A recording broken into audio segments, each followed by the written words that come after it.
aqui uma passagem do livro de Atos, né? O livro de Atos é um livro, igual uma bomba atômica, né? É um livro cheio da dinâmica do Espírito Santo. O nome é Atos dos Apóstolos, mas na verdade poderíamos chamar de Atos do Espírito Santo, não é? Os Atos do Espírito Santo. Aquilo que o Espírito Santo começou a fazer através dos homens que eram discípulos de Jesus e se tornaram seus apóstolos. Apóstolo é enviado, aquele que leva a palavra, aquele que leva o conhecimento de Deus, aquele que evangeliza, aquele que leva o evangelho. Estes são os apóstolos. Esses apóstolos estavam revirando agora o mundo de cabeça para o ar. Estava fazendo com que o mundo ouvisse a mensagem poderosa de Jesus. Se Jesus, cheio do Espírito Santo como homem, anunciava a mensagem em Jerusalém e em Israel, agora não era um só mais como homem, né? Agora eram os apóstolos que foram enviados ao mundo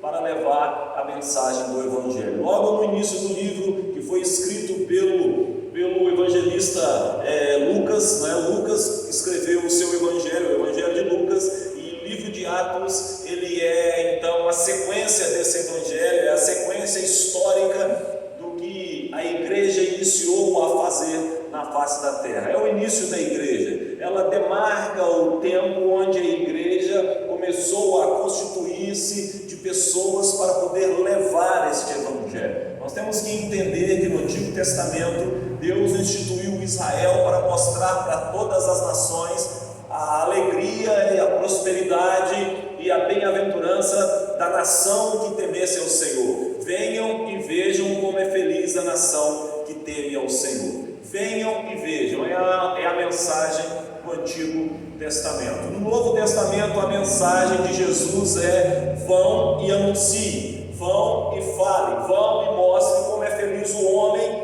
que teme ao Senhor e que anda nos seus caminhos. Vão e mostrem como é feliz o homem que tem a salvação. Vão e demonstrem o poder de Deus através da pregação do Evangelho. Vão e demonstrem a alegria de ter Deus através da alegria em pregar o Evangelho e ter Jesus no coração. E assim os discípulos, agora apóstolos, porque os discípulos são aqueles que aprendem, são aqueles que ouvem, são aqueles que estavam sendo ensinados por Jesus. Jesus tinha muitos discípulos. Os 12 eram os que se destacavam, os 12 eram os que eram os mais próximos, os 12 é aqueles que se assentavam aos pés de Jesus e caminhavam com Jesus o tempo todo, aprendendo de Jesus a mensagem do reino, a mensagem do céu, para que depois eles pudessem ser enviados. Os 12 estavam sendo treinados pelo próprio Jesus Cristo para levar essa mensagem a todo o mundo, e é o que estava acontecendo neste momento onde nós estamos lendo aqui esta passagem. Essa passagem ainda está com os judeus pregando o Evangelho, os apóstolos pregando o Evangelho ainda em Jerusalém. Ainda não tinha havido aquela grande perseguição onde espalharam-se todos pregando o Evangelho por todas as partes. Mas aqui os apóstolos cheios do Espírito Santo, é um episódio após aquele tempo do Pentecostes, após a passagem do Pentecostes, aqui os discípulos já estavam tomados e cheios do Espírito Santo e faziam algo tremendo, nunca visto antes no mundo. A igreja começou a levar uma mensagem poderosa, uma mensagem rica, uma mensagem cheia da graça, da misericórdia de Deus pelo poder do Espírito Santo. O livro de Atos demonstra que o homem ele não pode fazer sozinho a obra de Deus. Não tem como, irmãos, através do nosso intelecto, através do nosso pensamento, através da nossa forma de cultuar, através dos nossos métodos, através de tudo isso, que nós podemos levar esta palavra de Deus. Não, isso não cabe à inteligência humana, ao raciocínio humano. É por isso que a igreja, os homens de Deus, os crentes de Deus, as pessoas de Deus dão um nó na cabeça dos cientistas, dão um nó na cabeça dos intelectuais que não aceitam, que não acreditam. Como homens humildes, ou mesmo homens que não têm a mesma ciência, a mesma letra que os grandes têm, conseguem fazer tantos milagres, tantas coisas acontecerem como aqueles que estão em Cristo, porque a obra de Deus é uma obra sobrenatural. Amém? O livro de Atos demonstra isso. O O livro de Atos demonstra o poder de Deus em profusão. O livro de Atos demonstra o poder de Deus sendo conduzindo homens como qualquer um de nós aqui, levando uma palavra de poder, e onde eles passavam havia milagres, onde eles passavam coisas extraordinárias aconteciam. Antes desta passagem,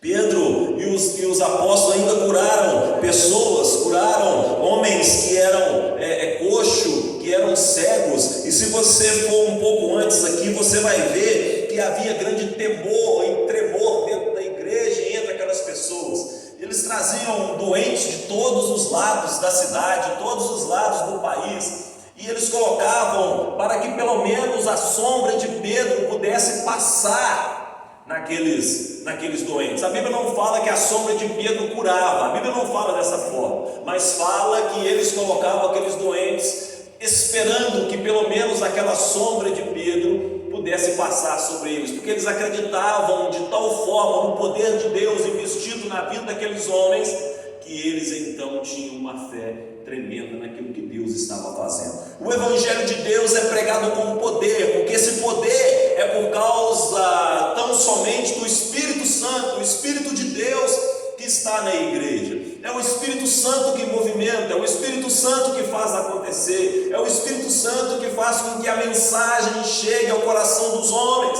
Na igreja de Cristo não cabe a intelectuais fazer com que a coisa aconteça, não cabe a estudados fazer com que as coisas aconteçam. Não é que não deva ter, deve ter sim, deve ter doutores, deve ter pessoas entendidas, é claro que tem que ter, mas essas pessoas entendidas, esses intelectuais, essas pessoas têm que entender que não é na força do seu intelecto, não é na força da sua razão, mas é no poder, tão somente no poder do Espírito Santo, que a obra de Deus cresce, que a obra de Deus avança, que a obra de Deus consegue alcançar o coração do perdido e consegue ir ao coração daquele que está ouvindo a mensagem que vem do céu. Amém, irmãos? Amém. Não é o intelecto humano, não é a razão humana, mas é o intelecto de Cristo, é a mente de Cristo, é o poder de Deus, é a razão do céu, é a fé de Deus, é a fé do Espírito, é o intelecto da palavra, é a palavra de Deus que faz com que esta mensagem penetre camadas e camadas dentro de um coração duro e quebre as pedras que estão lá dentro, porque a palavra de Deus é como um martelo que esmiuça a penha. Glória a Deus, louvado seja o nome do Senhor. Aqui nós vimos essa passagem onde os saduceus, eles eram uma seita judaica juntamente com os fariseus, mas historicamente os dois eram inimigos. Os dois, saduceus e fariseus, não se davam bem, eles tinham doutrinas diferentes, principalmente acerca da ressurreição. Os saduceus não acreditavam na ressurreição, eles não acreditavam na vida após a morte. Os saduceus, eles eram de uma classe aristocrata, eles eram de uma classe alta, eles gostavam do poder, eles gostavam de estar por cima.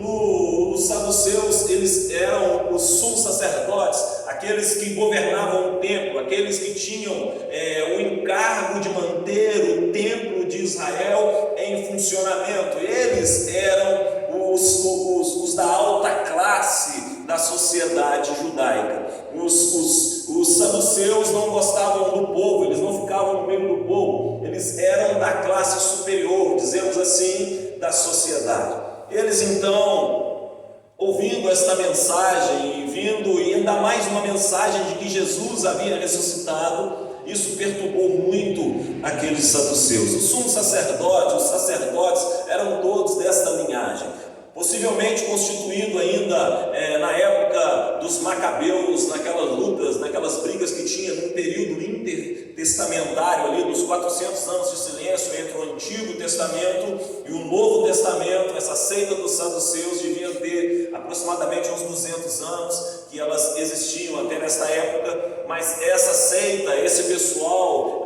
eles acabaram quando o templo de Israel foi destruído, porque a sua religião, o seu pensamento estava totalmente vinculado ao templo e aos rendimentos que o templo levava para eles. Eles viviam disso. Eles eram os da alta classe da época. Amém, irmãos? Levantando-se o sumo sacerdote e todos que estavam com ele, e eram eles da seita dos saduceus, encheram-se de inveja. Eles encheram de inveja por causa dos milagres que aconteciam através dos apóstolos. E aqueles apóstolos estavam, como nós falamos, atraindo muitas pessoas, atraindo muita gente, atraindo pessoas para ouvir a palavra do Evangelho, e muitas dessas pessoas estavam se convertendo. Num discurso de Pedro converteu-se 3.000, depois, num outro discurso, mais 5.000 se renderam a Jesus Cristo. Eles estavam perdendo o povo, eles estavam perdendo a atenção, eles estavam perdendo o poder. O poder estava sendo tomado das mãos daqueles homens,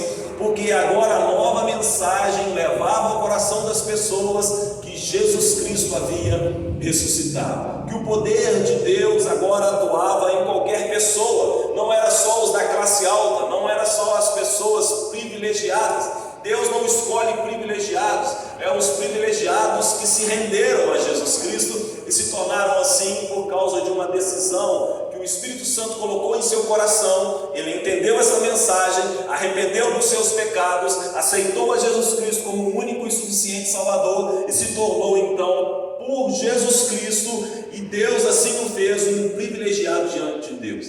Não por causa do dinheiro, não por causa da classe social, não por causa do intelecto, não por causa do padrão humano. O padrão humano estabelece quem são os melhores, o padrão humano estabelece quem são os maiores, o padrão humano coloca e demonstra quem são os intelectuais, quem são os melhores da terra. Deus não é assim. Todos aqueles que aceitaram a Jesus Cristo são considerados filhos de Deus e têm o mesmo privilégio de ter a vida eterna.